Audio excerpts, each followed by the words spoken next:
President Bola Tinubu arrives Ethiopia for the 38th African Union Assembly. Governor Bago redeems pledge to victims of Sabon Pagi community in Mashegu. Nigeria set up special security team to clamp down on vandals of electrical infrastructure.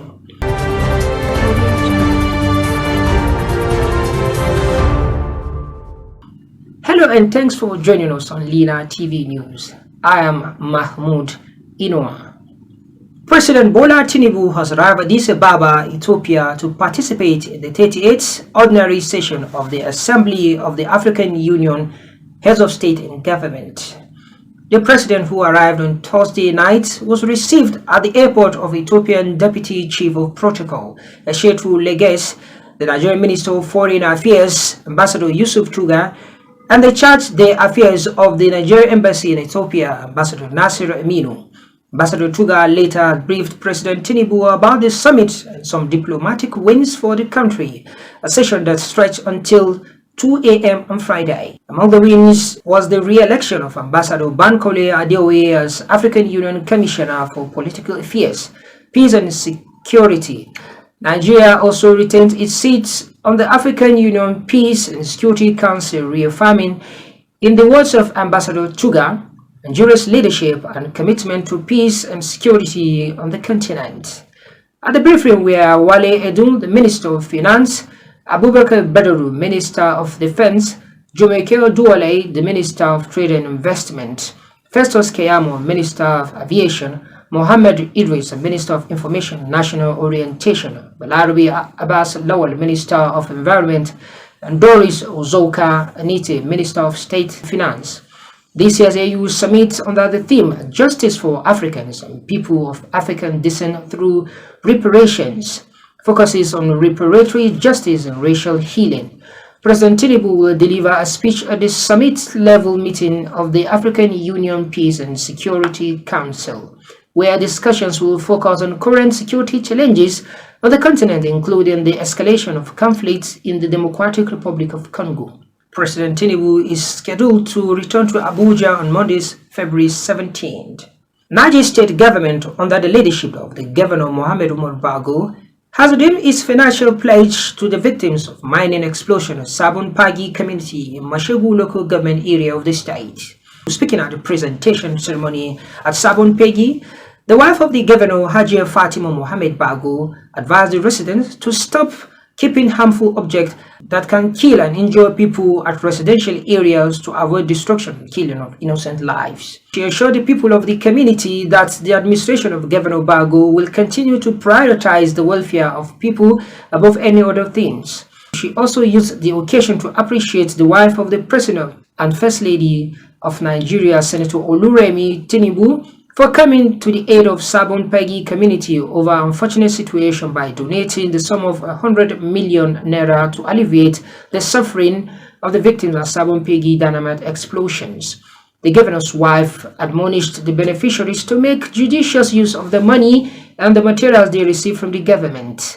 In her remarks, the State Commissioner, Ministry of Humanitarian Affairs and Disaster Management, Honorable Ahmed Baba Suleiman Yumu, appreciated the gesture of the state governor, the Senator Oluremi Tinubu, and assured that his ministry will continue to deliver on the mandate of the governor.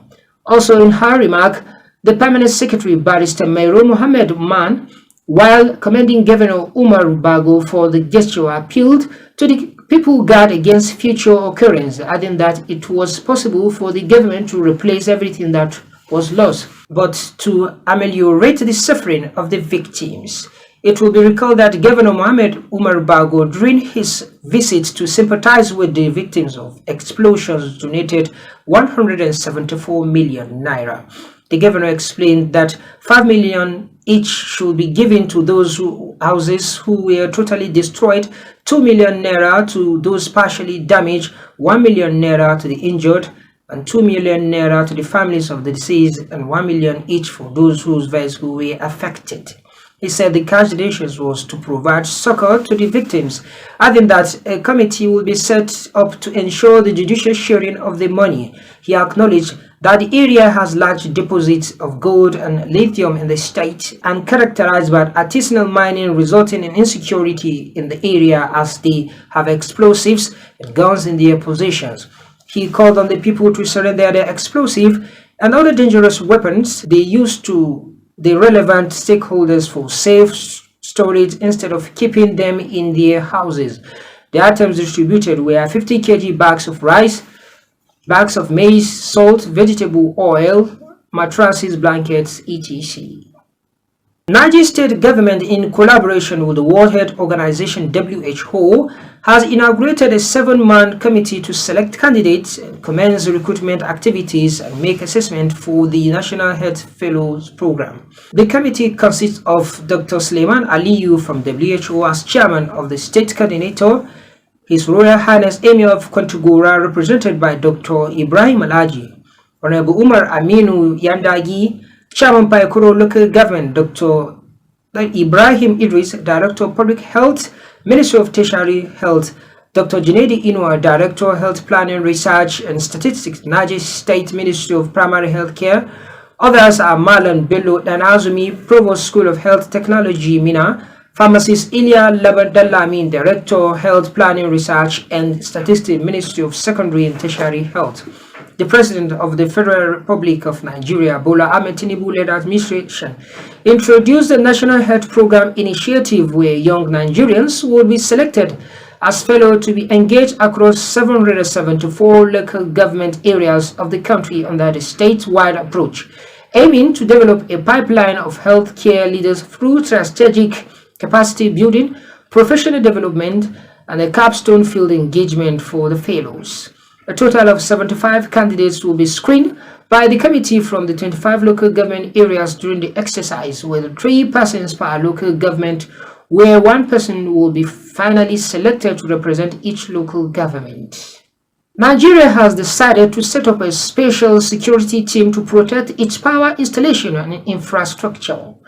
We have decided with the Minister of Power to have what we call power ranges, Minister of Interior Olubomi Tunji Ojo said on Friday during an appearance on Sunrise Daily. The Power Rangers will be created with officers of the Nigeria Security and Civil Defense Corps (NSCDC) and will be responsible for stopping the vandalism of power infrastructure, which has caused blackout across the country. Amid growing reports of vandals damaging power installations and outcry over frequent blackouts, sometimes caused by vandalism, the minister said it was critical to find a unique solution to the problem. The decision to set up Power Rangers, he said, was influenced by the successes of mines marshals unveiled by the federal government in March 2024 to tackle security challenges in the mining sector.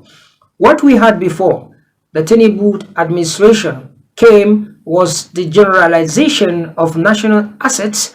But we said, no, you cannot have one specific medication that can treat all illness, he said. So you have to analyze every sector, the power sector, the water sector, the education sector, the health sector, and able to create arms of civil defense under the same umbrella. Although the decision has been made to set up the Power Rangers, the minister didn't provide a date for the units to be unveiled or inaugurated. And that brings about the end of our today's package on Linatv News. Do well to follow us on all our social media platforms on Linatv 247. You can visit our website on www.linatv.com.ng for news coverage. You can contact the number scrolling on your screen. Do enjoy the rest of the day.